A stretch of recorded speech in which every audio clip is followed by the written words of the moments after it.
Abortion businesses are lamenting the end of abortion for such standalone operations. Hospitals alone will perform the rare operations that are allowed. No court has agreed to any injunction against the law while the abortion industry suit goes on. In religious liberty news, the city of Moscow, Idaho, has settled a suit. City council members used COVID restrictions to instruct police to arrest 3 people singing at an outdoor church gathering. Half of the $300,000 settlement goes to legal costs. Plaintiffs say the other half will go to persecuted Christians. This is Life News Radio. Life News Radio should make you think about calling your elected officials in Washington, D.C. Let your senators, your representatives, hear from you. 202-224-3121. 202-224-3121.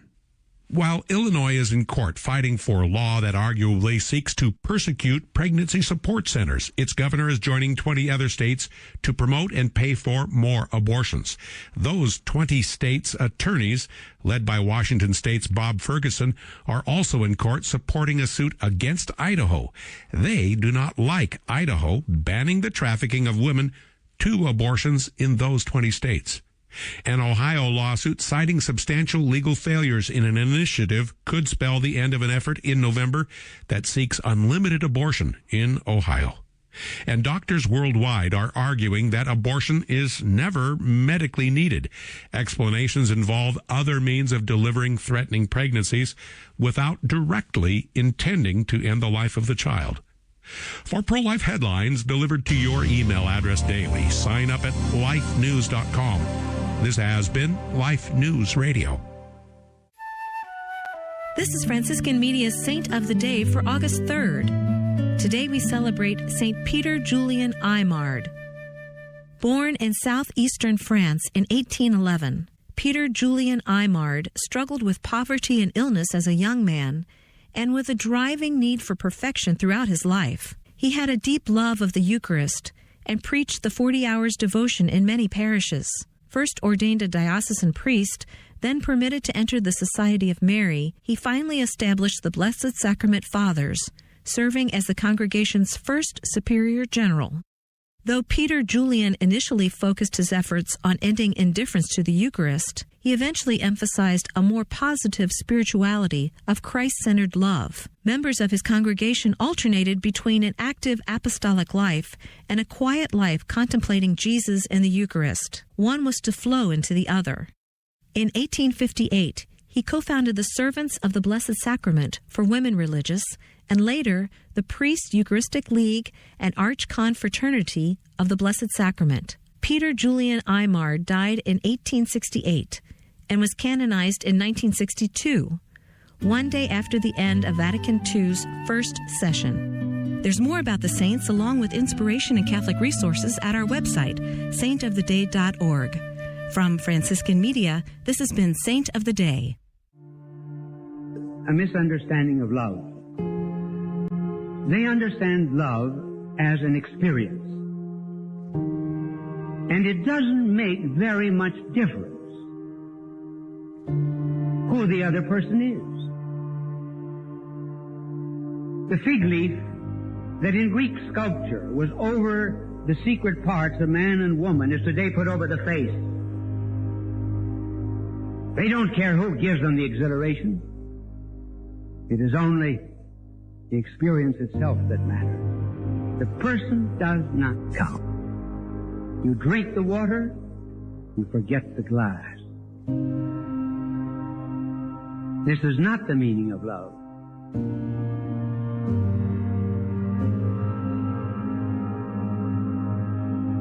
That's Sermons for Everyday Living from 6 to 7 a.m. Eastern on the Station of the Cross.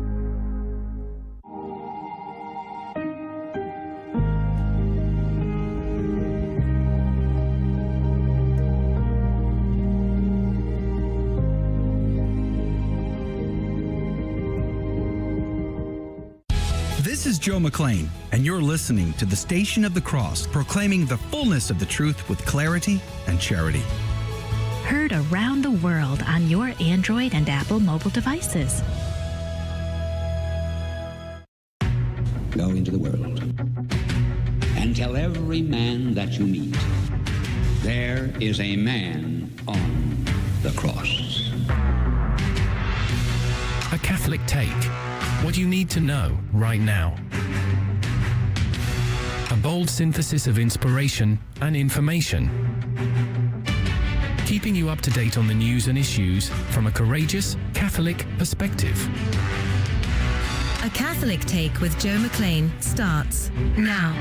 Praise be to Jesus Christ. Welcome back to A Catholic Take, a bold synthesis of information and inspiration. I'm your host, Joe McClain. It's great to be on with you.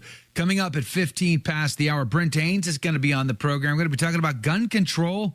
Is the ATF trying to use very confused language to create a gun registry? Take away Second Amendment rights. Well, Brent Haynes, attorney and Catholic freedom fighter, will weigh in and give you the latest on that story.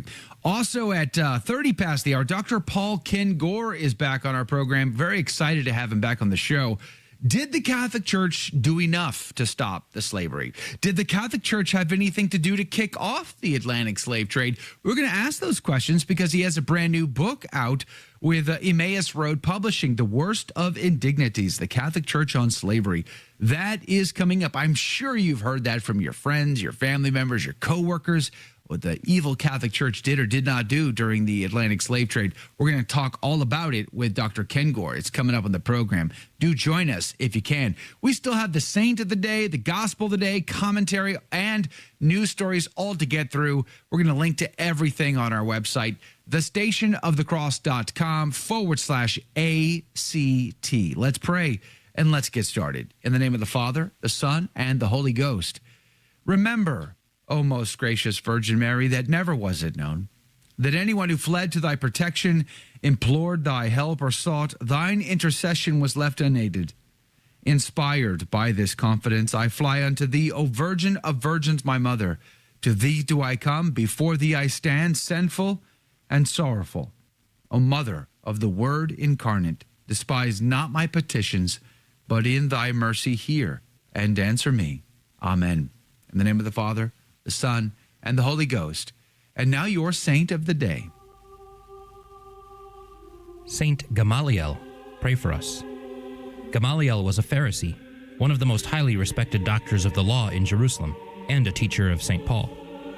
In his role as a Pharisee, he was present at a council of the Jewish authorities, who had cast the apostles into prison and were on the verge of executing them after Peter spoke with fervor of Jesus and the Holy Ghost.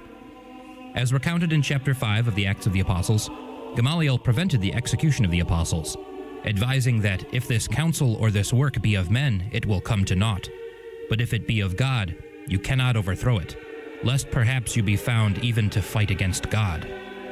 His eminence and eloquence convinced the Jews to merely scourge the apostles and send them away under orders to cease preaching of Jesus, an order that obviously went unheeded. According to St. John Chrysostom, Gamaliel converted to Christianity before St. Paul did. When St. Stephen Protomartyr was stoned to death, it was Gamaliel who recovered his body and buried it in his own tomb, much as St. Joseph of Arimathea had done for our Lord. In the same tomb, Gamaliel buried his son Abibas, a fellow convert who died young, and his friend Nicodemus, who is mentioned often in the Gospels. Finally, Gamaliel was buried in the same tomb, which lay several miles outside Jerusalem and was eventually lost. In the year 415, however, Gamaliel appeared to a good priest named Lucian, who served a church near the lost tomb, and revealed to the priest the location of the holy relics. In the traditional Roman calendar, today is thus the feast of the finding or invention of the body of St. Stephen and of the three saints who shared his tomb, Nicodemus, Abibas, and Gamaliel. Saint Gamaliel, pray for us. And now your headline news. Breitbart reports Poland sends combat helicopters, extra troops to the border after Belarus military violates airspace. 2 Belarusian helicopters flew into Polish airspace on Monday, a statement by the Ministry of Defense said, revealing that the aircraft entered Polish territory at a very low altitude, flying below radar, making them difficult to detect. The helicopters were on a training mission which the Belarusian government had notified Poland in advance as taking place, but nevertheless, Poland said the incursion was unacceptable and summoned the Belarus ambassador. The Polish defense minister said in response to what the government called a provocation, he had ordered extra troops and combat helicopters to the border. Belarus has denied that any such incursion took place. They called the claims far-fetched and an old wives' tale, and that Poland had invented the incident to give a pretext for building up their military deployment on the border. The Blaze reports more than 200 sex trafficking victims and 59 missing children located in a nationwide sting. A 2-week nationwide law enforcement operation, the annual Operation Cross Country, led to the recovery of more than 200 sex trafficking victims and 59 reported missing children, the FBI reported on Tuesday. The agency said that the sting conducted in July resulted in the arrest of more than 60 suspected human traffickers and another 126 individuals allegedly involved in child sexual exploitation and other trafficking offenses. And Catholic Vote reports Mark Houck for Congress. Pro-life activist Mark Houck has announced that he is running for Congress. In September 2022, FBI agents arrested Houck at gunpoint in front of his wife and children at his home in a shocking display of intimidation that prompted a national backlash. The Biden Justice Department targeted Houck for his pro-life work. Quote, "I have seen firsthand what an out-of-control government can do to its citizens," close quote, Houck said in his campaign announcement. And by the way, Mark Houck is going to be on the program tomorrow morning. You should join us for that. And those are your headline news. The gospel today comes to us from Matthew chapter 13, verses 47 through 53. Jesus said to the disciples, "The kingdom of heaven is like a net thrown into the sea, which collects fish of every kind. When it is full, they haul it ashore and sit down to put what is good into buckets. What is bad, they throw away. Thus it will be at the end of the age. The angels will go out and separate the wicked from the righteous and throw them into the fiery furnace, where there will be wailing and grinding of teeth. Do you understand all these things?" They answered, "Yes." He replied, "Then every scribe who has been instructed in the kingdom of heaven is like the head of a household who brings from his storeroom both the new and the old." When Jesus finished these parables, he went away from there. The gospel of the Lord. Praise to you, Lord Jesus Christ. Father Makivali wrote back in the 19th century, "The kingdom of heaven, the gospel, doctrine, or probably the church militant here below, is like to a net, a drag net, cast into the sea. The church is cast into this troubled, boisterous, stormy world in which men are daily exposed and shipwrecked." He goes on to say, "In the church are found every description of persons, whether bound or bond or free, rich or poor, from every quarter of the globe, saints and sinners. Not that any are saints before entering the church, as the fishes are good before being caught in the net. When at the end of the world the fullness of the Gentiles shall have entered, this parable exhibits the capacity and amplitude, the Catholicity of the church, as the net the whole church takes in the entire world. The parable was introduced for the twofold purpose of removing any grounds of surprise at seeing sinners and wicked men in the church, as even in the best constituted kingdoms we find thieves, murderers, and of cautioning us against feeling too secure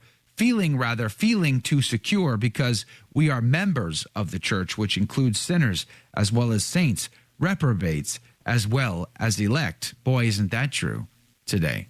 I mean, we are shocked by the scandals in the church, are we not? We talk about it all the time on this program. We are shocked by those prelates in the church who would encourage licentious behavior, who would embrace immorality, evil, and call it okay, call it acceptable, call it even good.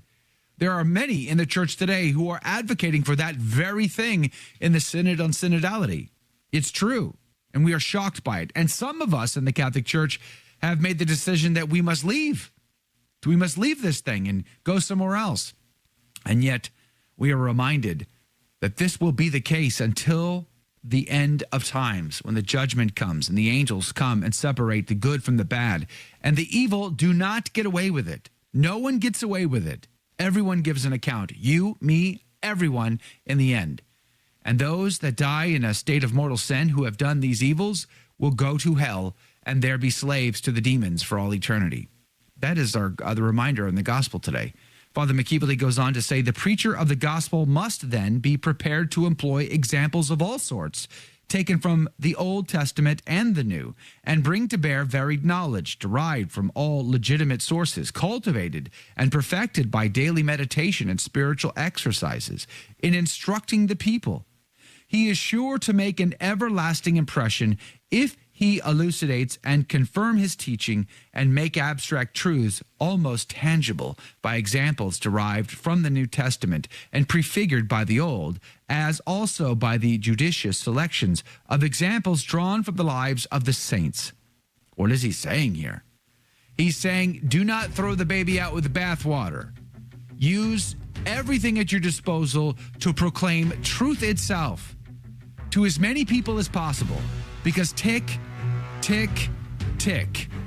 Time is running out. The age of mercy is coming to an end, and the time of judgment will be upon us. Could be today when we get hit by that proverbial bus as we cross the street. Could be tomorrow. Could be 10 years from now, 1,000 years, whenever it is. Judgment is coming, and it's coming for all of us. And our job is to preach boldly the fullness of faith with clarity and charity by all means possible. He goes on to say, there is hardly any point so important for preachers as the judicious use of appropriate examples. Our Redeemer wishes to stimulate his apostles to follow the example of preaching which he himself had set them. Praise be to God. We'll be right back. The Station of the Cross began broadcasting in Buffalo, New York in 1999. Since then, our listening areas have multiplied and expanded into several states. While our mission is to grow the Catholic faith through radio and other media outlets, our apostolate is supportive of but independent from your local diocese. Through your generosity, we are able to inspire countless listeners with the gospel and help lead them to a parish to be spiritually nourished by the sacraments. Keep up to date with the shows we bring you each day on the Station of the Cross by viewing our programming grid on our website, thestationofthecross.com, and on our iCatholic Radio app. Just click the menu icon in the top left portion of our app and select the link to our programming grid. That's at thestationofthecross.com and on our free iCatholic Radio app for Android and Apple mobile devices. Each weekday from 10 to 11 a.m. Eastern, the Station of the Cross brings you Mother Miriam Live. Mother Marian, you open my eyes. You are the light in this dark and evil world. I absolutely love you, and I love your uncompromising Catholic heart. Tune in from 10 to 11 a.m. Eastern for Mother Miriam Live on the Station of the Cross and our free iCatholic Radio mobile app. You can also watch the video stream every day on Facebook or on YouTube. Hi, I'm Debbie Georgiani. And I'm Adam Bly. Join us for the Spirit World on the Station of the Cross. Don't be laying hands on people, and definitely don't be giving commands in the name of Jesus, leave so-and-so. So what can we say if we feel like there is demonic activity? What can we do? The sacramental graces of baptism, confession, and the Mass remove the vast majority of demonic problems outside of possession. The Spirit World, every Saturday at 11 a.m., right here on the Station of the Cross.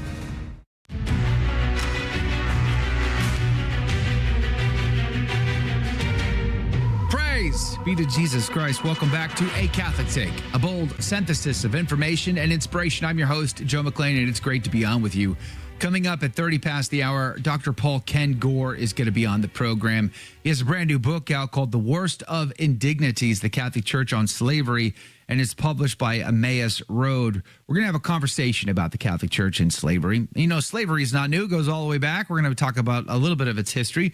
But in the American perspective, did the Catholic Church actually kick off the Atlantic slave trade? Some people think that we did. We're going to talk about that, plus what the church's response was, why some Christians, even Catholics, owned slaves during those times, and we'll get Dr. Paul Kengor's take on all of it. It's coming up at 30 past the hour. Do join us if you can. There are lots of stories in the news, of course, that are of great concern to me, and I'm sure they are to you as well. Here's a story that I saw just this morning, actually. Biden admin uses gun control bill to block funding for archery hunting courses in American schools. I mean, you're touching on a couple of sore subjects there for me. I'm an archer, I hunt, and I own guns. So, golly gee whiz, what's going on? And then I saw this story, Fifth Circuit 3-judge panel finds ATF pistol brace rule likely unlawful. That I found incredibly interesting because that stirred up a lot of trouble over the past 6 months here in America, and it affected a lot of Americans. I've invited attorney and Catholic freedom fighter Brent Haynes to be on to weigh in. Good morning to you, Brent Haynes. Good morning, Joe. Good morning, everyone. Praise be to God. Brent, it's good to have you back on the show. Let me ask you a question. Do you think the ATF is trying to use convoluted rules to create gun registries or to take away Second Amendment rights? What's going on in this story? Oh, Joe, the ATF would never do that. Never. Well, this is of course good news for two reasons. Whether or not somebody believes that there should be stricter regulations on firearms, the Second Amendment is a constitutional right, and it needs to be preserved carefully. So just in general on that issue, this is a good decision. More broadly, this is a good decision because it involves the ability of unelected people working in the bureaucracy. In this case, the men and women who carry guns and badges and have the authority to arrest people. It involves their authority to write regulations and then go out and arrest people who violate those regulations.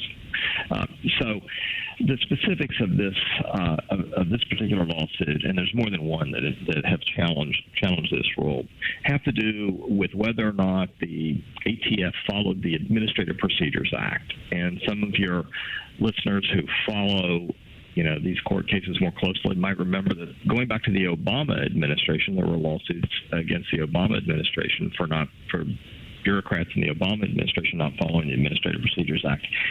One of the most common violations of the APA is when an agency puts a rule out there and it doesn't follow the proper procedure, hence the name of the act, the Administrative Procedures Act. But what they will most commonly do is they won't leave it open for public comment long enough. Now, sometimes that's just a technical issue. They can put it back out there, leave it open for public comment, say, okay, everybody made their comment, and then they still put the rule in place. But there's a bigger issue here, which is good news, in that it looks like the courts are paying more attention to the ability of unelected government agencies and bureaucrats in Washington, D.C. to essentially write laws. And you might remember that there's a case from West Virginia versus the EPA where the Supreme Court ruled in favor of the state of West Virginia and said that the EPA had gone beyond their authority, beyond the authority that had been given to them by Congress. The really bigger issue is from a doctrine called the Chevron doctrine, which comes from a case involving Chevron years ago. And that has to do with when courts look at rules that are promulgated by agencies pursuant to a statute and how much leeway the agencies or the bureaucracies get. Because, the Congress establishes, the Constitution establishes three branches of government. There's the executive branch, there's the judicial branch, and there's the legislative branch. And there is no bureaucratic branch there. And yet Congress will pass laws that are vague or ambiguous, sometimes on purpose because they don't want to take responsibility. Then the bureaucrats are happy to write these regulations and then go out and enforce them against us. So it's very important for the courts to scrutinize these regulations carefully and to make sure that these agencies are not going beyond their proper authority. So this is a good decision. And it relates to larger decisions such as the West Virginia versus the EPA. And there are fears among the left because they like the status quo. They like the bureaucrats being able to do this. There are fears among the left that the Supreme Court might just actually limit the Chevron doctrine even more or even overrule it. And that's something to keep an eye on. So this is a good decision going in that direction. So much has changed in our country since I was a kid. When I read this story about the Biden admin using gun control bill to block funding for archery hunting courses in American schools, You know, one of the things I thought about was when I was going from middle school to high school, I loved shop class. I loved going to woodworking class. I just thought that was the most amazing thing. The smell of the wood in the class, and, you know, when you walked into the shop, just hit you. It was so visceral, so awesome to work with those tools. You get to high school. When I got to high school, Brent, they decided to kill the program. And they no longer had woodworking and shop skills. This kind of reminded me of that. So many things in America have changed, and this seems to be one of them. We're trying to kill our culture, kill our traditions as a people. Hunting, this is a time-honored tradition. When our country was nothing but colonies, you picked up the flintlock, you went and you hunted, and you fed your family. Like, that is a time-honored tradition. And we're going to kill this? Why are they trying to destroy our culture, Brent Haynes? This looks to me, Joe, like just a poorly written law. As I mentioned a moment ago, Congress will write these laws, then the agencies will write regulations, and they will interpret regulations. And when you look at at least the description, that there's actually, you can go online and look at an official description of the statutes, because heaven forbid that in Congress anybody actually bother to read the statutes. Remember Nancy Pelosi's famous statement when Obamacare was passed: we must pass the bill in order to find out what's in it. This looks like it's probably just a poorly written law, at least from the point of view of people who would want to preserve these programs. I suspect that those who advocated that language that allow this interpretation knew very well that they would be able to do this. But this is something that Congress could fix very easily. But the administration is saying, look, this is the way it's written. This is the way we're interpreting it. And they're saying this was a bipartisan act. This looks to me like poor legislative drafting by Congress. And, of course, poor legislative drafting, bureaucrats being in charge who have motives that are often inconsistent with traditional American values, and you get these results. I've heard certain candidates say that if they were to be elected to the presidency, that one of the things they would do is try to eliminate the ATF as one of the branches, as one of these departments in government, in order to reduce the amount of oversight and regulation on American people's liberties and their freedoms. Do you think that's wise? Do you think it would be a good thing to eliminate, say, the ATF? Well, the ATF is certainly the most controversial of all the federal law enforcement agencies. It was the ATF that started the incident at Ruby Ridge, where they shot the wife of the man they were trying to arrest with a sniper, actually. Actually, I think at that point it might have been the FBI who shot him, but it was the ATF who went out there, and then the FBI came in. It was the ATF who started the situation with the Branch Davidians that resulted in the tragic loss the lives of many young children, and as well as some adults. They should have surrendered. They should have followed. They should have listened to law enforcement. And they should have given up peacefully and contested their case in court. But it was the ATF who started a raid during daylight hours with the media in tow.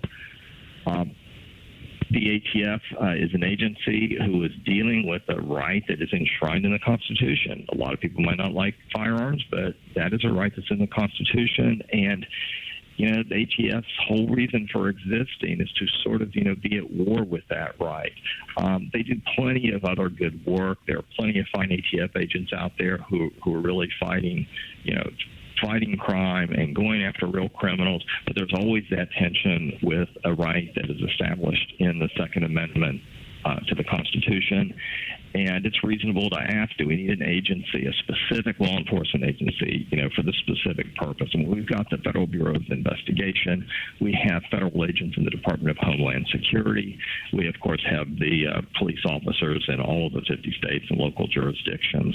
So I'm not surprised to hear politicians say that they want to look at that. I think it's extremely unlikely that it would happen, but I'm not surprised that politicians would say that to try to cater to the Second Amendment vote. I remember when this pistol brace story broke, well, I don't know, was that 6 months ago now, maybe? It was several months ago anyway. A lot of Americans were very upset by this, and they were impacted by this. There's quite a few number of Americans are gun owners, gun enthusiasts, collectors, etc. And this was kind of a big deal. They had to relinquish their relinquish or something, or go to jail. How will this affect that now? Is this in limbo until this all gets sorted out? Are Americans allowed to continue to own their pistol-braced pistols until this gets figured out, or do they have to comply and then maybe later get to go buy a gun again? Well, right now, the court case is in its earliest stages. This is at the preliminary injunction level. But the victory at this point indicates that the court believes that the people who are challenging the regulation will be able to prevail. That's one of the tests for a temporary injunction are the people who are bringing the case likely to prevail when you have a full trial? It takes time to have a full trial, develop witnesses, and present all the evidence. So what do you do in the meantime? This indicates that the court thinks that the people challenging this rule will win and that the ATF will lose this one. At least as far as the Administrative Procedures Act goes. Remember, they can come back and try to say, look, we complied with it. But to get back to your earlier point about a lot of people owning these things, this is part of the problem with these kinds of regulations with the ATF, is they get very technical. You know, an arm brace, a pistol brace, a wrist brace. You know, a lot of people hear that and they have no idea what we're talking about. If they own firearms, they might have a vague idea. But then if you're out there and you're looking at buying a piece of equipment for your firearm, how do you know necessarily whether or not that's illegal? And if it was legal yesterday, why should it suddenly be illegal today because some unelected bureaucrats in Washington, D.C. decided it should be illegal? That's the real heart of the issue. So it looks good for the Second Amendment advocates in terms of the ability for people to own this in the long term. That looks pretty good. But the ATF can still come back. They're persistent. That's their reason for being. You remember when Sheila Jackson Lee tried to put her legislation into effect, or she was hoping to get it passed? Thankfully, it never did. They were going to require that you have to report exactly where in your home you keep your guns. Could you imagine that level of invasiveness by the federal government into your life? That seems rather crazy to me. And wow. All right, Brent Haynes, thank you for your insight into these stories. Very grateful for the clarification on these things. Let's pray for our country to stop crumbling around us. Our culture is just falling apart at the seams. We can't take away the guns from the good people and leave them only to the bad people. That would not be a great future for anybody. Brent Haynes, God bless you. God love you. We'll see you again next week. Coming up after the break, we're going to have new stories for you, breaking news and stories, of course. And then Dr. Paul Kengor is going to be our guest to talk about the worst of indignities. The Catholic Church on Slavery, his brand new book out by Emmaus Road. It's all coming up next on A Catholic Take. Do me a favor and share us with a friend. We'll be right back. Don't go anywhere. Did you know that an unwanted car or truck can make a great gift? When the time comes to purchase a new one, consider donating your old car or truck to the Station of the Cross. We have a quick and simple way for you to get rid of your unwanted vehicle while supporting the solid Catholic programming you love listening to on your radio, online, and through your mobile devices. Whether they run or not, we accept cars, trucks, RVs, boats, and motorcycles. It's a great opportunity for you to give more than you might normally be able to. At the same time, you'll be clearing out space in your garage or driveway, ridding yourself of an unwanted vehicle. Just visit us online at thestationofthecross.com or call 1-866-628-CARS, 1-866-628-2277. May God bless you for your generosity in support of Catholic Radio. Hear what listeners are saying about the free iCatholic Radio mobile app. Through the iCatholic Radio app, I have listened to the sermons and teachings several times. The effect has been a deeper understanding of my faith and Catholic tradition. This app has truly been a blessing in my life and has increased my faith. Listen live or at your convenience to your favorite shows. Just search for iCatholic Radio in your app store today.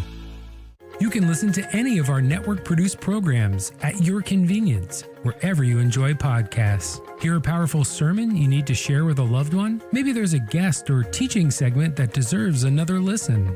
You can find all of our shows on Apple Podcasts, Stitcher, Spotify, Google Podcasts, our website, and the free iCatholic Radio app. Be uplifted in your faith. Listen today at thestationofthecross.com or on your favorite podcasting platform.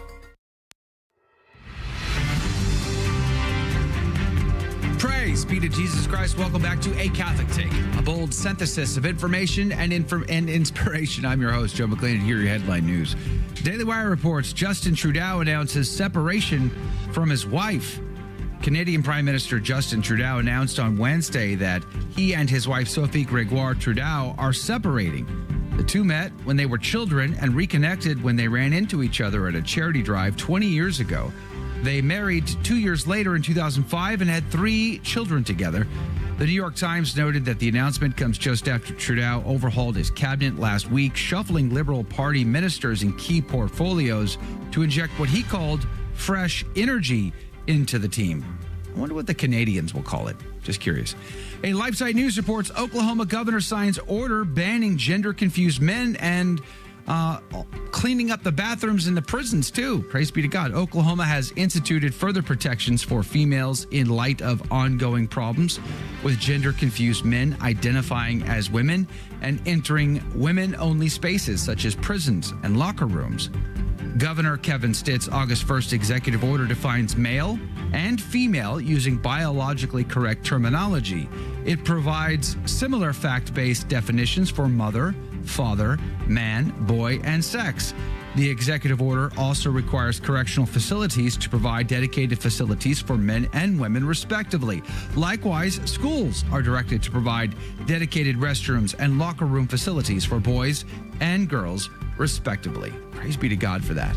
Catholic Vote reports over 100 colleges still enforcing vax mandates.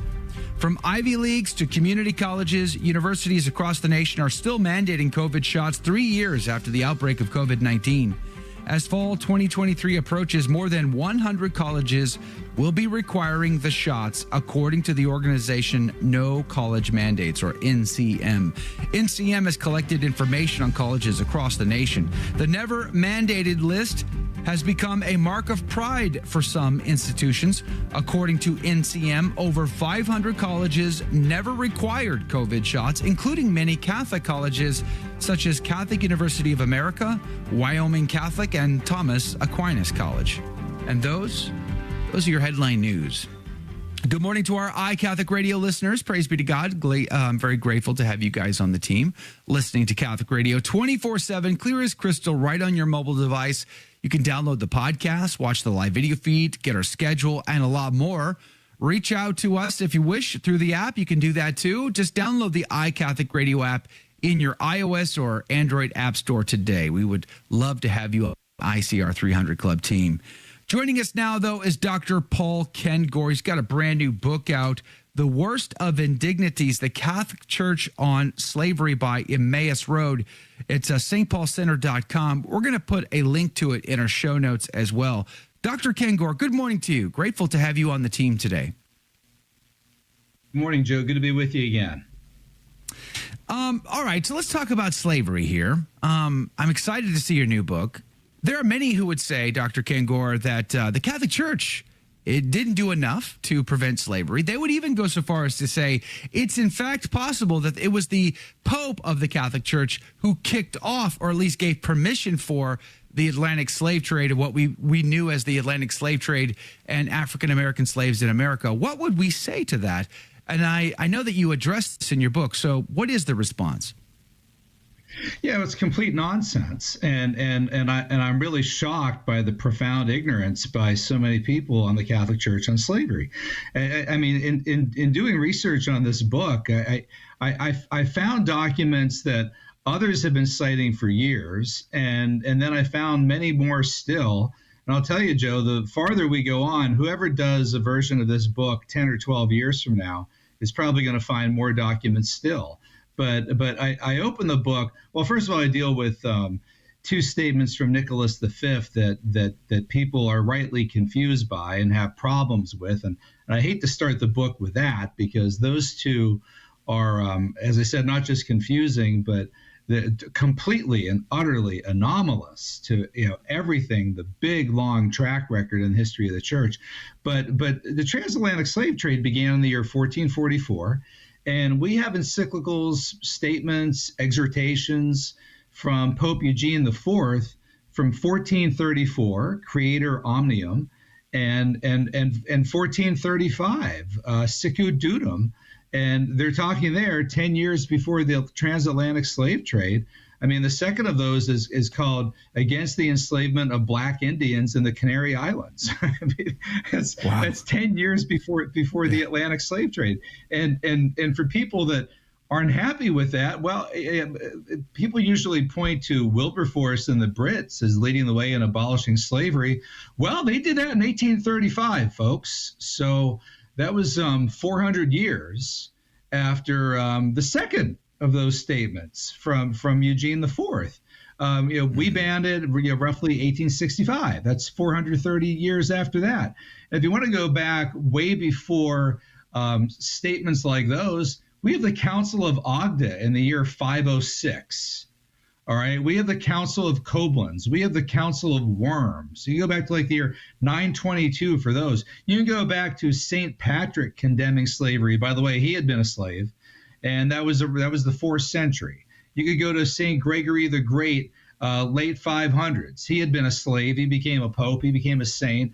He condemned slavery. I can go on and on. Let me give you one more. Sublimus Deus by Pope Paul III in 1537. Okay, now this is a century before the Mayflower, the year 1619, the Arabella, and there in 1537, all right, Pope Paul III is saying, who invented slavery? Satan invented slavery. He's calling for excommunication of anybody who has slaves. He's calling for reparations of anybody who has slaves.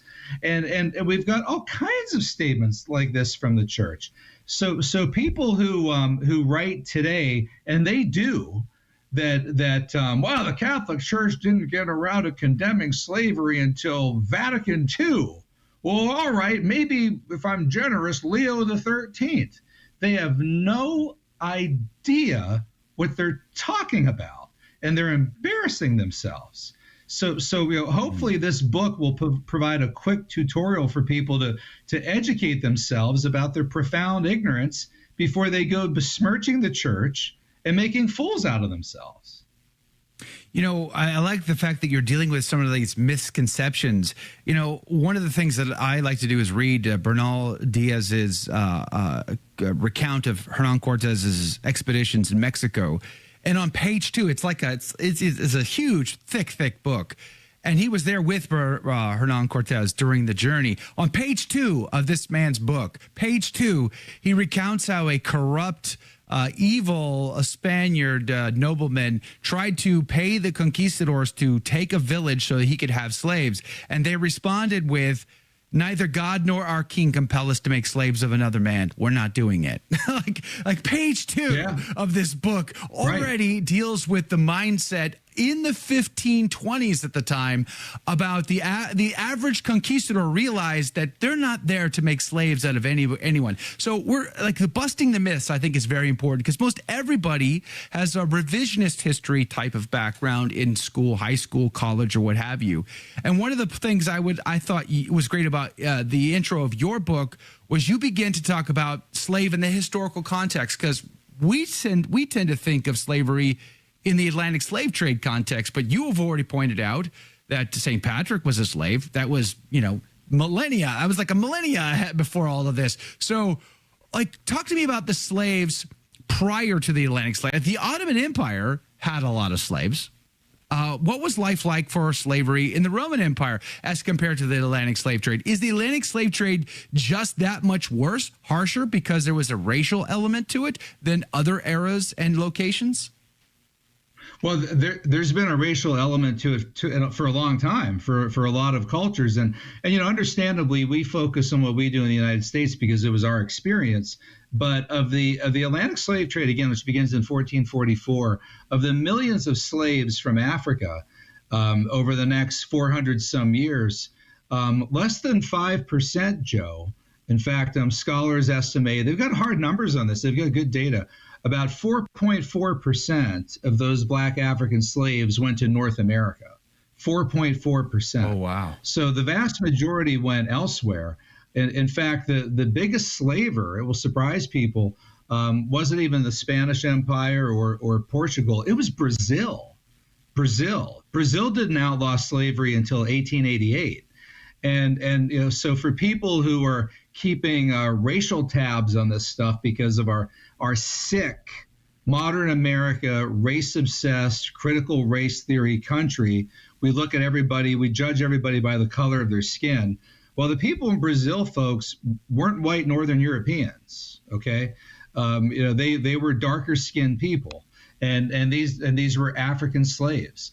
But to go way back before that, I mean, scholars estimate that slavery began 6,000, 8,000, 10,000 years ago. They trace it back to ancient Mesopotamia. In fact, ancient Mesopotamia is modern day Iraq. And if you look this up in your Bible, the Tigris and Euphrates River in the book of Genesis, that is, ladies and gentlemen, the Garden of Eden. So, it goes way back. And pick up your Old Testament and read about the Jews being enslaved by, Nebuchadnezzar, Mesopotamia, ancient Mesopotamia, Neo-Babylonians, of course, the Egyptians, on and on and on. One could say as a criticism of the Catholic Church, all right, not that, hey, you guys relate in condemning black slavery, which the church wasn't. Like I said, we were a decade ahead of the transatlantic slave trade. One could say, hey, Catholic Church, where were you when all the Jews and white Christians in the year 800 and 900 were being enslaved? Where were you guys, right? You guys relate on that. But even then, there were entire orders. I mentioned the case of Georgetown University selling a group of slaves in the 1800s, which must of course be condemned and denounced. That's a bad thing. And they apologized for it more recently. But way before that, you go to the year St. John de Matha, who lived 1160 to 1213. St. John de Matha, 900 years ago almost, founded an entire order dedicated strictly to abolishing slavery. That's like the 12th century. St. Peter Nolasco, same time, he lived 1189 to 1256. They called him the ransomer. He dedicated himself totally to freeing slaves. On the cover of the book, I talk about St. Peter Claver, 16th century, who was this amazing individual who hired an oarsman to help him row out to the ship before it even got to the shore, so he could be there first to go down inside the guts of the ship, where even the hardened sailors which packed in these poor African human beings like sardines.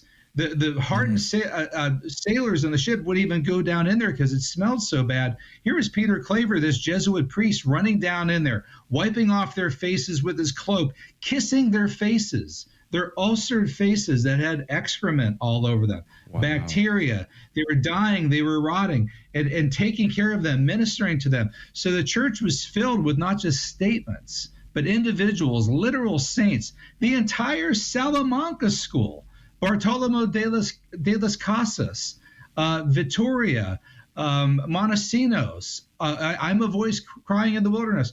There are so many examples of this in history. The example you gave, Joe, there are thousands of examples like that sitting around in biographies of people that can just be plucked out and be put in this book. And hopefully other people will do that. Other scholars will do that down the road. But for right now, they just want to pick on the Catholic Church, and they want to pick on the one and only institution that has the longest historical institutional record in condemning and opposing slavery, ironically. We're talking with Dr. Paul Kengor about his brand new book, The Worst of Indignities, the Catholic Church on Slavery, and it's published by Emmaus Road. stpaulcenter.com is their website. We're going to put a link to it in our show notes today. Dr. Kengor is a poli-sci professor over at Grove City College, and he's also the guy, or part co-author of Bella, The Devil and Bella Dodd, which we had great conversations the last time I talked to him about. But this is a fascinating topic, and I want to talk about 1776 when we get back. George Washington. How about General Lee? Jackson? Thomas Jefferson? So many big names in American history owned slaves. But what do they really think? That's coming up next. Don't go anywhere. This is Franciscan Media's Saint of the Day for August 3rd. Today we celebrate St. Peter Julian Aymard. Born in southeastern France in 1811, Peter Julian Aymard struggled with poverty and illness as a young man, and with a driving need for perfection throughout his life. He had a deep love of the Eucharist and preached the 40 hours devotion in many parishes. First ordained a diocesan priest, then permitted to enter the Society of Mary, he finally established the Blessed Sacrament Fathers, serving as the congregation's first superior general. Though Peter Julian initially focused his efforts on ending indifference to the Eucharist, he eventually emphasized a more positive spirituality of Christ-centered love. Members of his congregation alternated between an active apostolic life and a quiet life contemplating Jesus in the Eucharist. One was to flow into the other. In 1858, he co-founded the Servants of the Blessed Sacrament for women religious, and later the Priest Eucharistic League and Archconfraternity of the Blessed Sacrament. Peter Julian Aymard died in 1868 and was canonized in 1962, one day after the end of Vatican II's first session. There's more about the saints along with inspiration and Catholic resources at our website, saintoftheday.org. From Franciscan Media, this has been Saint of the Day. It is a scientific fact that life begins at fertilization. Every human being is a human person. It already says in the 14th Amendment of our U.S. Constitution that all persons are to have equal protection under the laws. Yet we have an ongoing mass murder of our little preborn brothers and sisters under the big lie of abortion. The Supreme Court must explicitly affirm federal protection for our last excluded class and end this constitutional crisis. Use your voice and sign the petition now at thestationofthecross.com.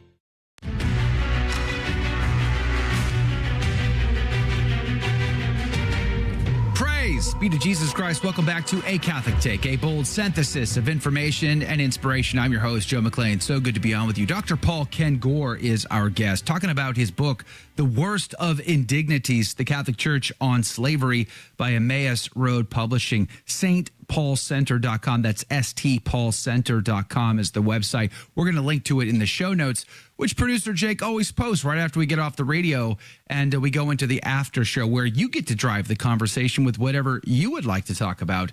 Join us at thestationofthecross.com/ACT. Dr. Kengor, welcome back to the program. I spent a lot of time, actually. I made a documentary film some years ago, and in that process, I ended up doing a lot of research on the American Civil War again and got totally into it. Like, I could just be totally distracted by, documentaries, reading books and whatnot. So there's so much I would like to talk about, but let's start with this.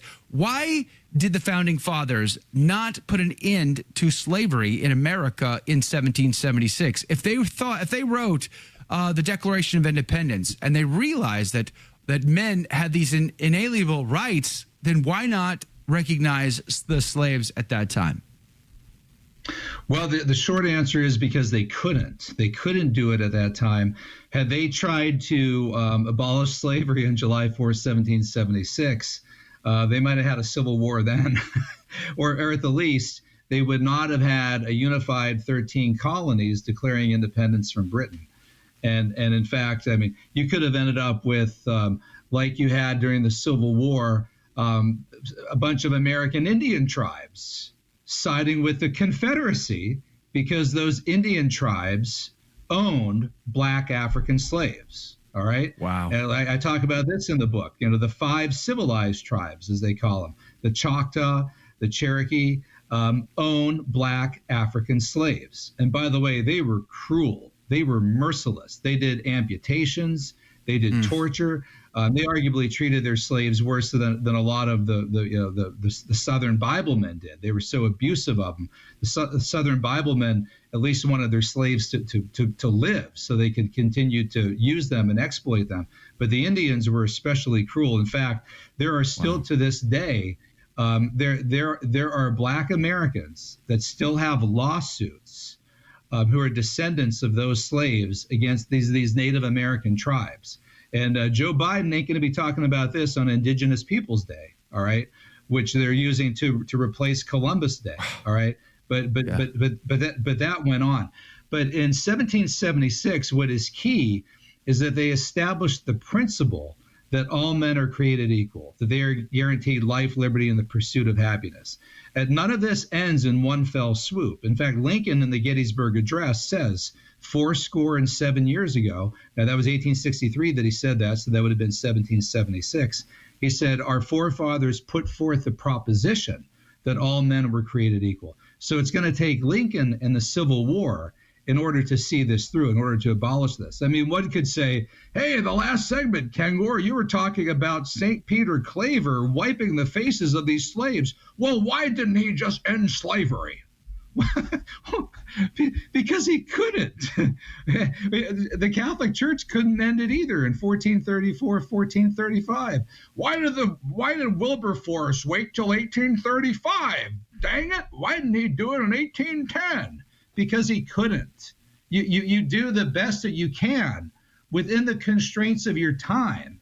It takes time to do this. And so then America gets to the Civil War, and we had 600,000 boys died in the Civil War. By the way, the numbers now, it might be closer to 700,000. This is out of a population of 30 million. 30 million. You have to take, we lost more boys in the Civil War than we did in all the combined wars in American history. World War I, World War II, Korea, Vietnam, in this battle to end slavery. So we paid the price, man. You know, these were American, white American boys killing white American boys. My only ancestors that lived here at the time were the Flynn family in West Virginia. They fought on the side of the North in the Union. I had ancestors who died. The other ancestors, by the way, were all from Calabria, Italy, where for hundreds of years they lived under the threat of their daughters being kidnapped and their sons being picked up by Muslim slave traders and Barbary pirates, because the Muslims have been doing slavery for 1,500 years. Yeah. I mean, ISIS is doing it to this day. There are Muslim Sudanese in northern Africa today who are capturing white Sudanese Christians. You know, Google U.S. State Department report on modern slavery in the Sudan, 21st century, and read about that. So I know I'm going a bunch of different directions. Founders, let me ask you this, because we're going to run out of time. Let me ask you this. But they couldn't at the time. John Adams felt that it was important that they have Virginia's buy-in in order to successfully campaign against the English. He really wanted a Virginian to lead the colonials in the conflict. So George Washington shows up in his uniform. Hey, there's a convenient option. They choose George Washington. He, of course, owns slaves. Thomas Jefferson owns slaves. Many of them did. Let me put two other Virginians on the table, Robert E. Lee and General Jackson, Stonewall Jackson, all of which owned slaves, all of which wrote about what they really felt about slavery. And it would seem all of them wanted to see the institution go away, even though they themselves owned slaves. How do we explain that, Dr. Kengor? Yeah, they all said it. They all said that they wanted to end it, and a number of them, including Jefferson, they went through actual steps to do so. But as Jefferson and the others said, right, the wolf has us by the tail. How do we actually end it? How do we go about ending it? Now, some of the prominent founding fathers were totally against it, never had slaves. Hamilton, John Adams, Ben Franklin. Ben Franklin's real last public gig was the head of the Pennsylvania Society for the Abolition of Slavery. But they all knew it was morally wrong. The problem was financially, personally extricating themselves from it and politically finding a way to do it. I go through in the book very carefully all the many steps in American history in the 1700s and into the early 1800s to stop the importation of the slaves. Almost every state, northeastern state at least, had already taken steps to do that. I'm really shocked at how much of that part of American history people don't know about. But they couldn't end it in 1776. That was the problem. By the way, I'm watching the clock before I run out of time. Everyone today, including the New York Times, Nicole Hannah-Jones, and others, talk about the 1619 Project.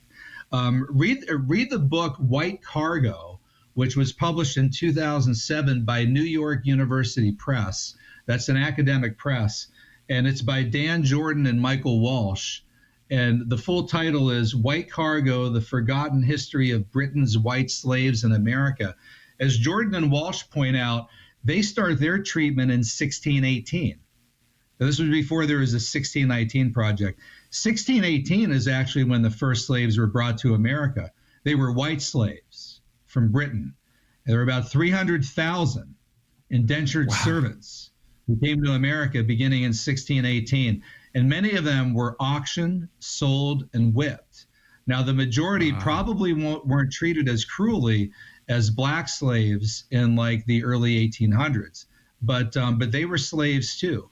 And so this is what's so bad about slavery, and the reason we call it the worst of indignities. That was the line by Pope Pius X, and why our popes called it, that credited to Satan, is that it's been so pervasive among almost every culture and every people since the dawn of humanity.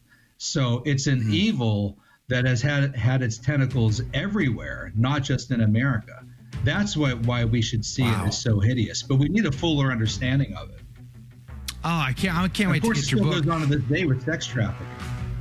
Exactly. There was a story I reported today. 200 victims were recovered, praise be to God, and 60 traffickers went to jail. By the way, Sound of Freedom surpassed 150 million, beat Mission Impossible at the box office. That's good news, praise be to God. This is a great conversation. I didn't even get into Dagger John, Archbishop John Hughes. I wanted to bring him up, didn't get the chance. Get The Worst of Indignities, The Catholic Church on Slavery by Dr. Paul Kengor at stpaulcenter.com. That's St. Paul Center. You can check them out. We're going to put a link to it in the show notes. Dr. Kengor, I'd love to have you back. God bless you. God love you. Have a great day. All right. Thanks, Joe. Take care. All right. We'll see you guys tomorrow. God love you. So what did you think of today's show? Let's discuss that right now in the after show. Your take on the after take. Comment, interact live with me and the team. All you need to do is search for one of our live video feeds on Facebook, YouTube, Rumble, Twitter, LinkedIn, and elsewhere. Simply search for the Station of the Cross, Joe McClain, or A Catholic Take. I'm looking forward to seeing you and interacting with you directly. It all starts right now. It's the after show. And we're back. Welcome to the after show, everyone. Good morning, everybody.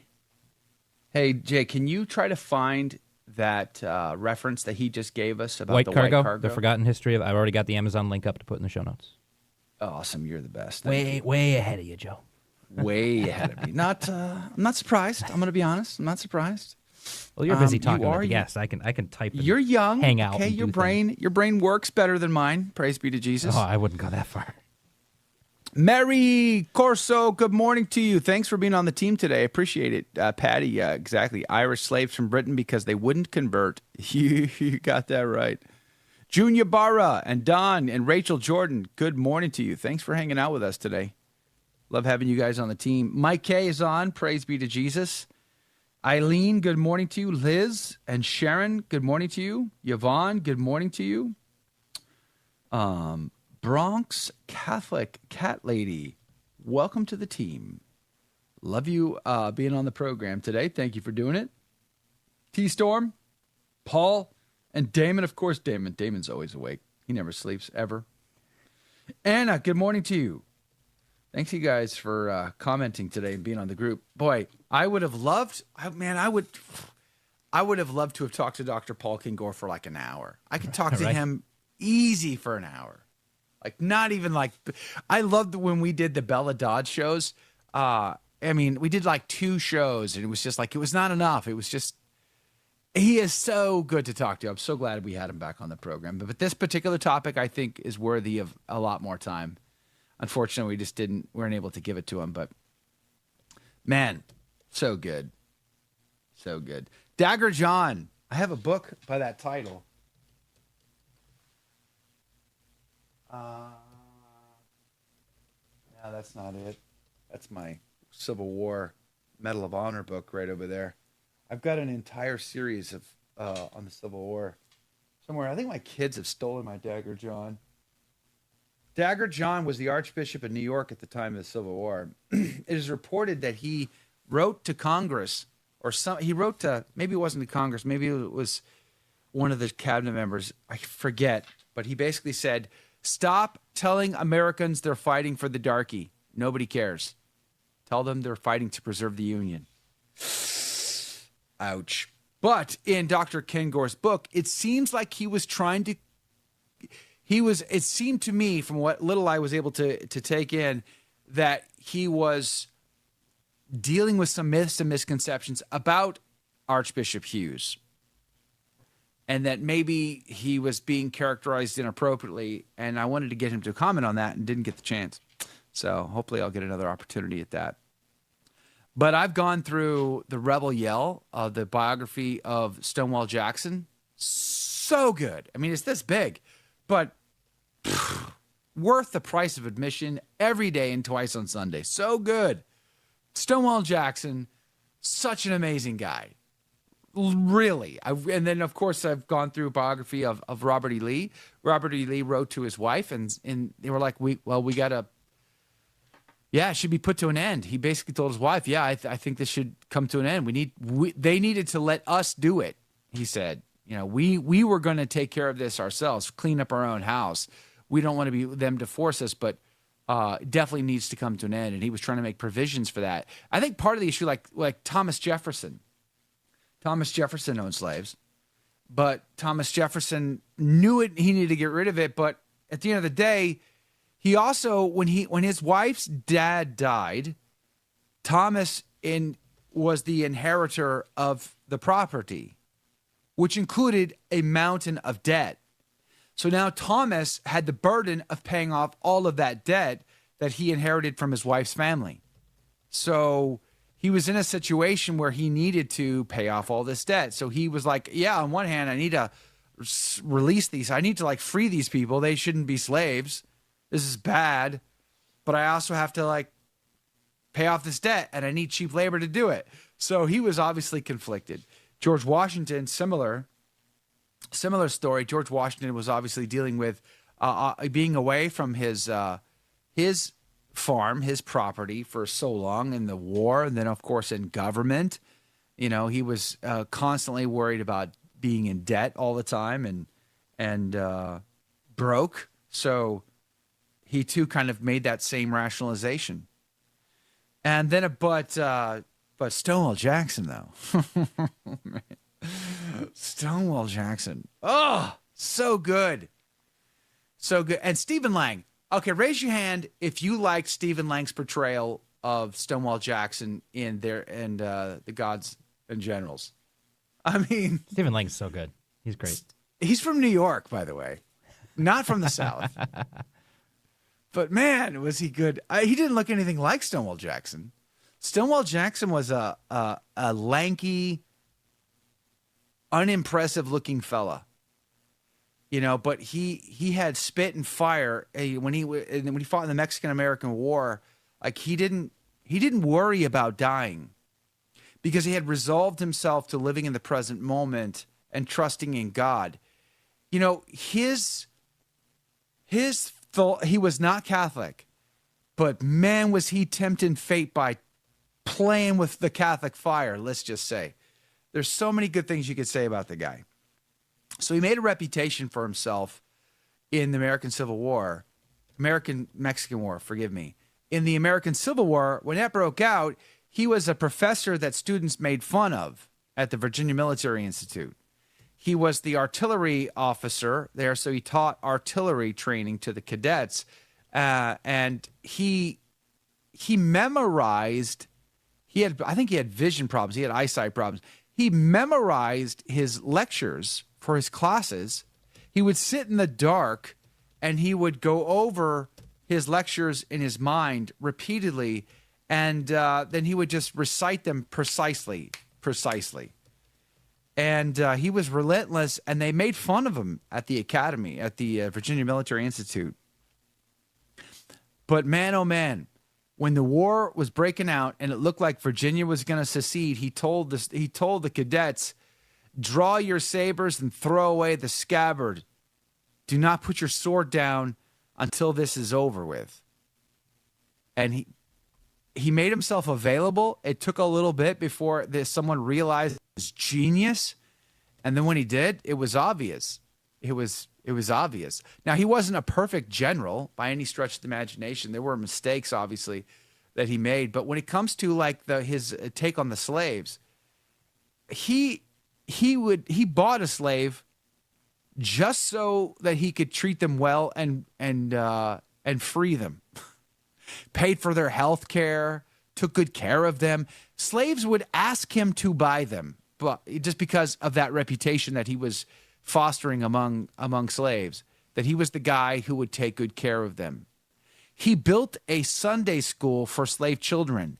When the whites came to him to say, you can't do this, you got to stop this, he basically said, oh yeah? What are you going to do about it? Try and stop me. Go ahead. He did it anyway. I mean, just so baller, this guy. But Joe, Southern equal evil, Confederate equal bad, all slave traders. No, that's not the case at all. That's not how it goes down. Yes, of course, the Southern people were known for their position on the slave trade. But did you know that the vast majority of Mississippi was not on the same page when they seceded from the Union? I mean, it was a small sliver of plantation owners that basically had wielded the political power and pushed this issue. It wasn't the plantation owners or their sons who had to go face the cannons of the North and die in the battlefield. No, that was the poor white farmer who either didn't own any slaves or maybe owned one if you were like, middle class, let's just say.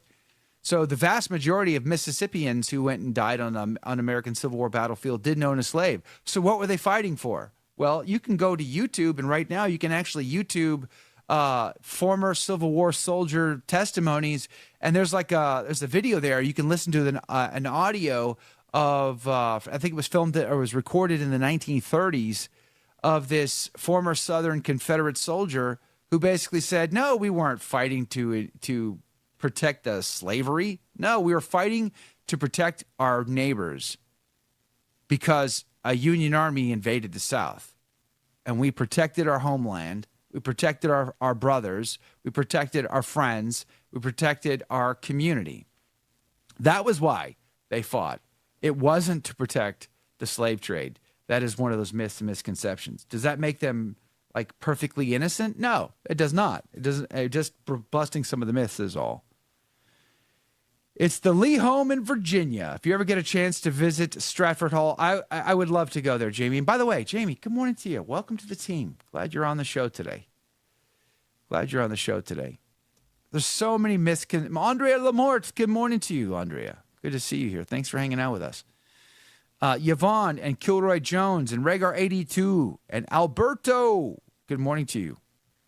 Glad to see you guys on the team today. Thanks for doing it. I know I saw Bridget Dunn and Jonas. Good morning to you. Thanks for hanging out with us today. And Brian Harkins. Good morning to you, Brian Harkins.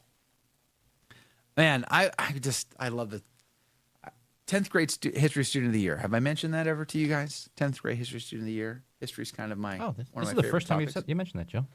That's amazing.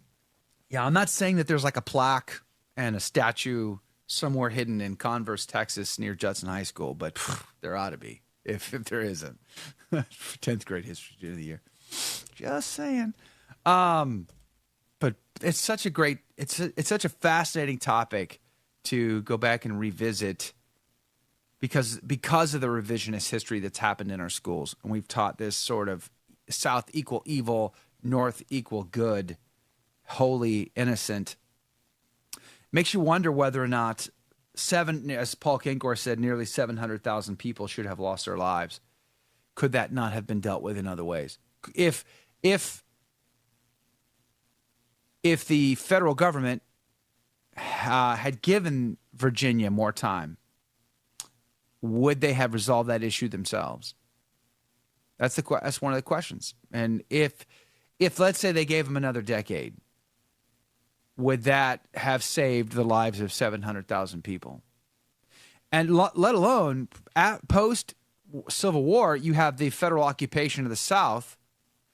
And, because the shenanigans, again, of a sliver, the one percenters, the global elites who wanted that slave trade, who wanted to continue to enslave these people, who did not deserve to be enslaved, never should have been enslaved and should have been treated that way.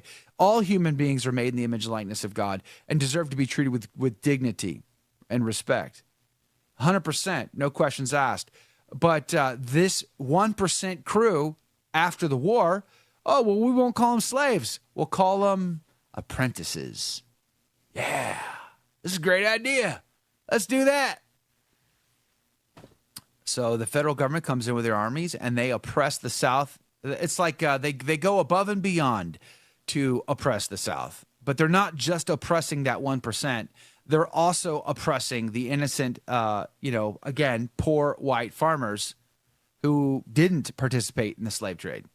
They were just struggling to survive because during the war, they were being starved to death by their own people. Even Robert E. Lee, by the way, wrote President Jefferson, the Confederate President Jefferson. He would write letters back and forth, basically demanding the total sacrifice of all Southern peoples for the cause, that they should starve for the cause. It was a brutal time, and essentially that's how the North won the war.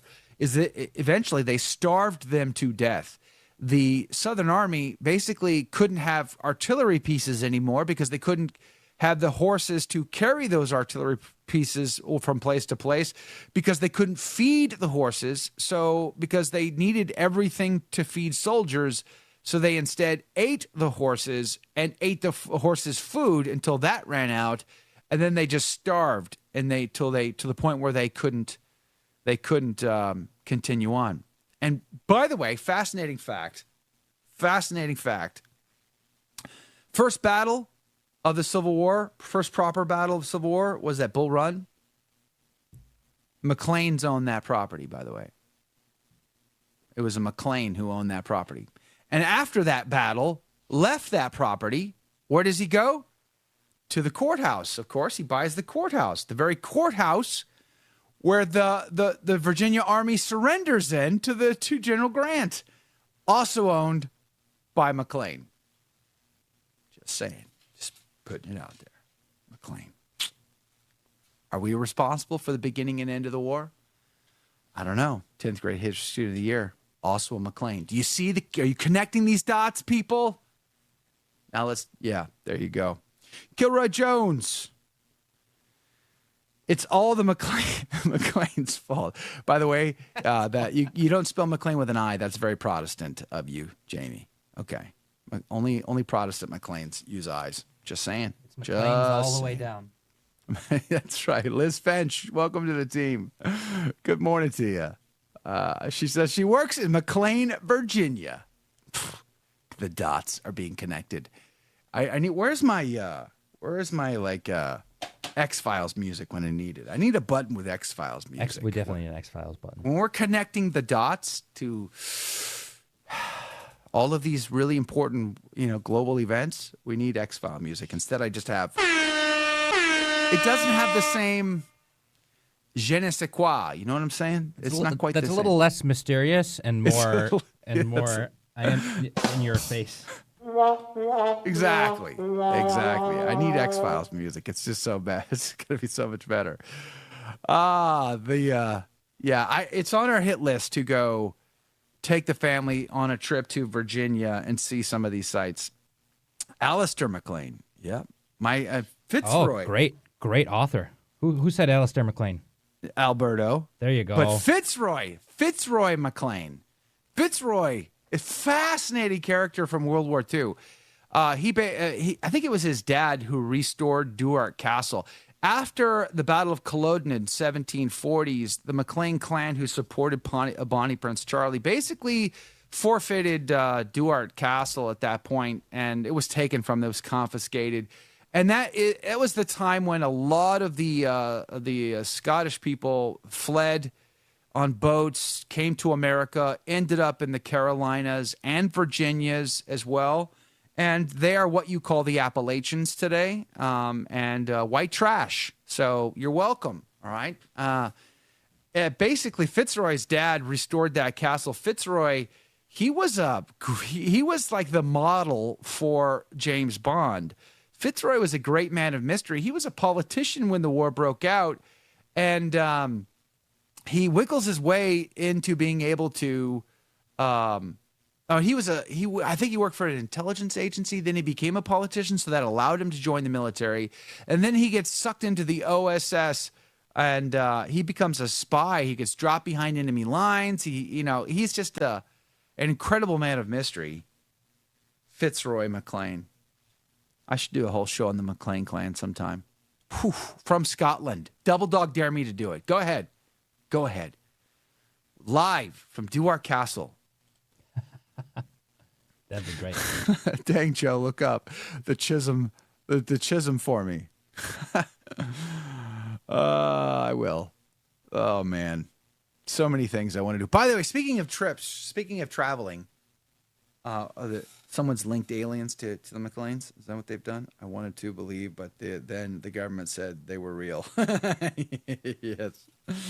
By the way, the government also said there were aliens in Roswell because they didn't want Russia to know about their spy balloon program. Kind of like the spy balloon program of China flying over our country right now.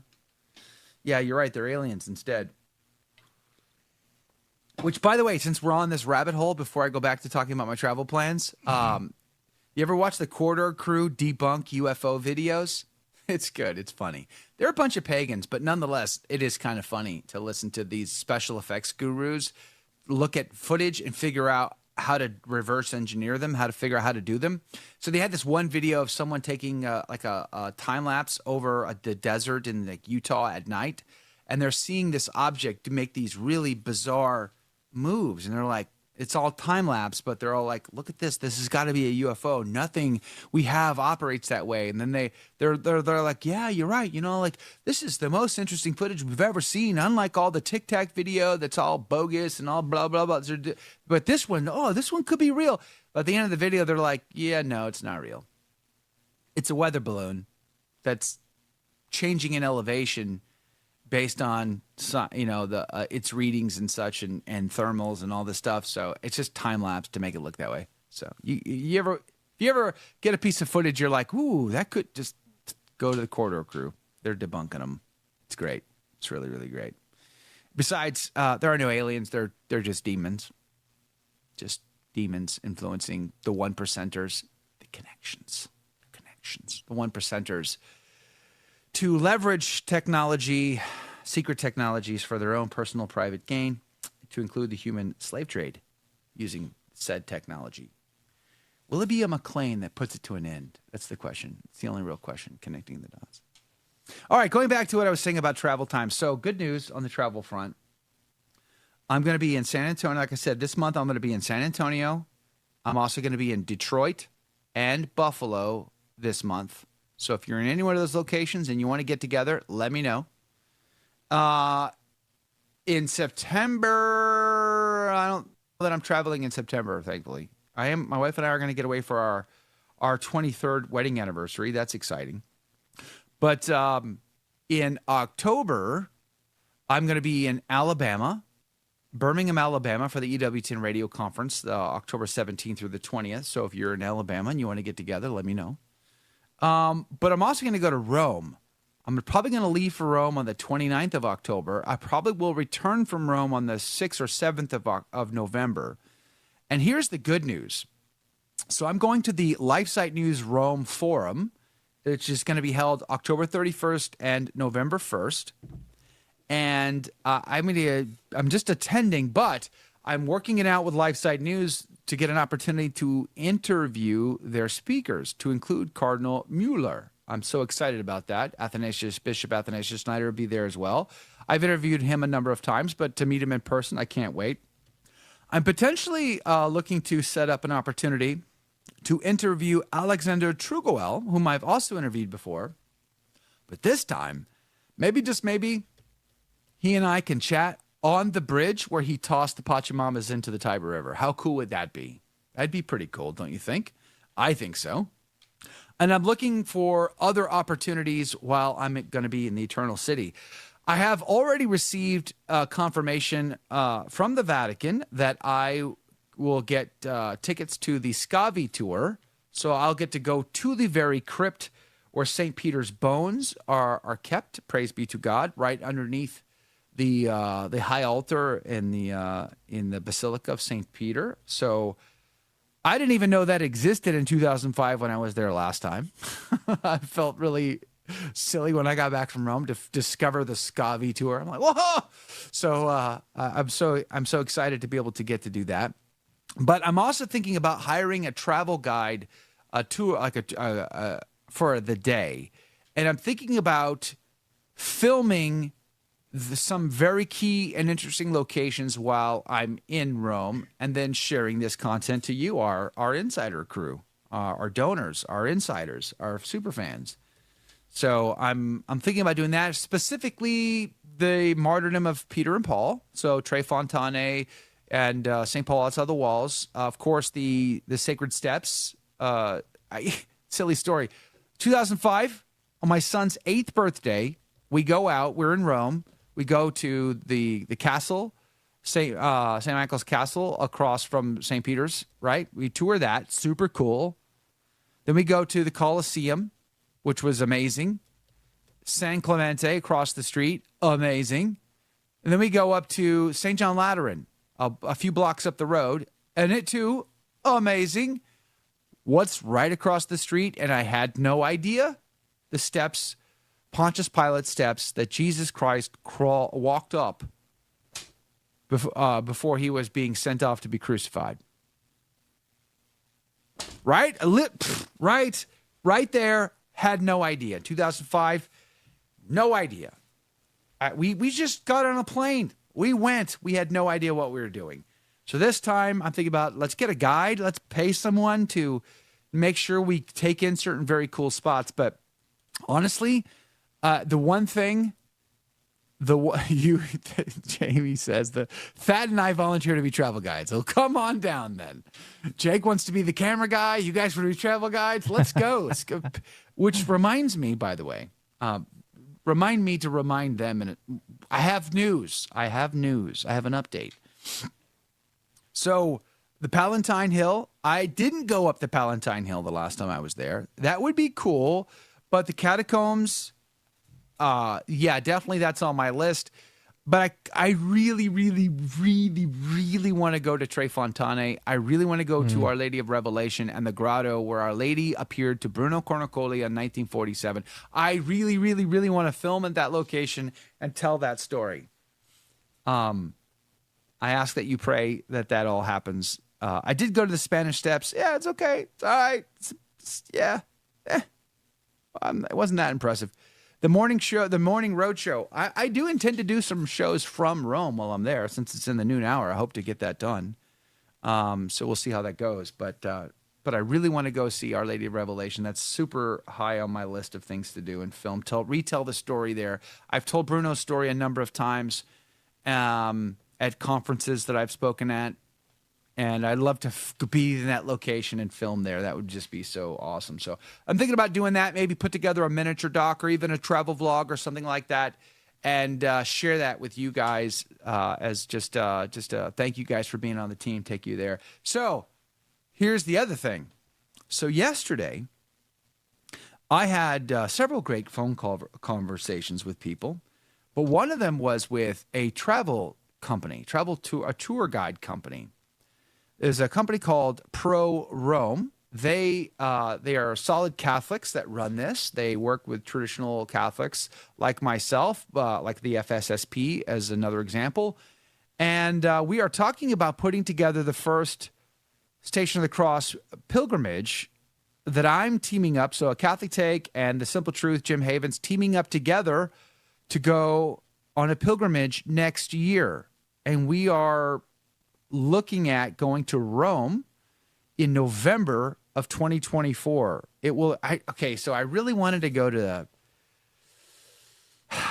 I can tell you because it's not going to happen. I was talking to this guy. I'm on the phone with him. I'm like, listen, guy. Okay, listen. All right. Are you listening? He's, yeah, I'm listening. I go, listen. I want to be on a boat at Lepanto, October the 7th. You know what I'm saying? You know what I'm saying? Like, how amazing would that be? Like, and then to like read Chesterton's poem right in that spot. Oh, he said, yeah, that'd be great, but tain't gonna happen. And the reason why, he said, well, it could happen. It's possible. He didn't recommend it. And here's why. He said, in order to make that happen, you would have to go, if you want to go to Rome, you'd have to go to Italy. But then if you want to go to Lepanto, you got to go to Greece. So you'd have to leave Italy, go to Greece, which I'm not even exactly sure. Isn't Greece part of the EU? Like, so it seems like it would be easy, but he seemed to make it seem like maybe it was just a cost factor, like it would add too much to the cost. The other issue is October 7th is still in peak season in Italy, so your tourism is really packed. The costs are a little higher, so he did not recommend it. He's like, listen, it's going to increase costs. It's going to increase logistical difficulty, you know, having to go from Italy to Greece and then get on a boat and go out. So he didn't recommend it. So I'm going to have to let that one go, I guess. It just kind of hurts a little bit right there. Just going to be honest with you. But nonetheless, we are looking at doing a super cool tour, which includes lots of places. So Rome, probably the biggest bulk is going to be Rome. And then, of course, we're going to go to Assisi and Siena. And, we're going to go to Monte Cassino. We're going to go to San Giovanni Rotondo, which is high on my list, obviously. I got Padre Pio. Here's my patron saint. You know, he's my... Well, St. Joseph is my patron, but St. Padre Pio is my confirmation saint. And I had which leads me to a different conversation I had yesterday with another person, Mary O'Regan, who is right now writing a 600-page book on the life of St. Padre Pio. She's been working for 6 years to produce this book. It's the publisher's not been determined, but Tan is very interested, let's just say. And I'm going to have her on my show, this show, on September the 22nd. That's a Friday. September 23rd, on the feast day of Padre Pio, is going to be a Saturday, so we're going to have her on the day before to talk about the life of St. Padre Pio. She had some fascinating facts about Padre Pio that her and I were chatting about yesterday that you don't almost never find anywhere. And that was something that her and I were talking about. It's like, I said, I haven't read a bio on Padre Pio in a long time. I have a bunch, but a lot of times these bios of Padre Pio, they're just so wishy-washy. You know how many modern Catholics have hijacked Francis and made him the Saint Francis, not Pope Francis, Saint Francis, and made Saint Francis like the patron saint of zookeepers and bird baths? That's not Saint Francis. Was he nice to animals? Sure. But that's not St. Francis. St. Francis is the guy who lived in a cave because his brother friars were too weak, too comfortable, too modern for his liking. St. Francis was the the guy with the stigmata. And the parallels between Francis and Pio are striking when they receive their stigmatas, and the significance of it are striking. So Padre Pio has kind of been hijacked a lot in the modern biographies of him. It's not that he used like the curse words of Shia LaBeouf. He never did that. That is not true. That's a fiction. He didn't do that. So anybody who says otherwise is lying to you. Turn around, walk away from them, pray for their souls.